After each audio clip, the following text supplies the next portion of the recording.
Իդեպ Նիկոլ Փաշինյանը ազգային ժողովում բյուջեի կատարողականի քննարկմանը հայտարարեց. Կա հարկ,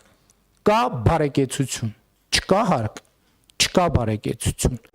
Հայաստանում կան հարկեր, սակայն շարունակում են աճել աղքատության ցուցանիշները, եւ սա այն դեպքում, երբ Նիկոլ Փաշինյանը խոստանում էր հակառակը։ Կա հարկ, կա անվտանգություն, չկա հարկ, չկա անվտանգություն։ Հայաստանում կան բարձր հարկեր, սակայն այսօր Ադրբեջանի օկուպացիայի տակ են գտնվում Հայաստանի ինքնիշխան տարածքի ավելի քան 200 քառակուսի կիլոմետրը։ Հայաստանն ունի կորսված Արցախ։ Կա հարկ, կա մաքուր օդ, չկա հարկ, չկա մաքուր օդ։ Հայաստանի Հանրապետության քաղաքացին վճարում է հարկեր, սակայն այսօր օդի աղտոտվածության մակարդակը մեր երկրում առողջապահության համաշխարհային կազմակերպության կողմից սահմանած նորմայից մոտավորապես 6 անգամ ավելի է։ Աշխարհի 131 երկրների շարքում Հայաստանը 22-րդն է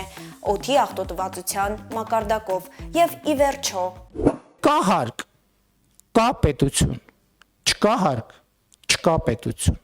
Հայաստանում ոչ միայն հարկեր կան բարձր եւ ավելի բարձրացող հարկեր, սակայն Հայաստանի իշխանությունը խոսում է այսպես կոչված խաղաղության պայմանագրի համար երկրի մայր օրենքից գործող սահմանադրությունից հրաժարվելու մասին։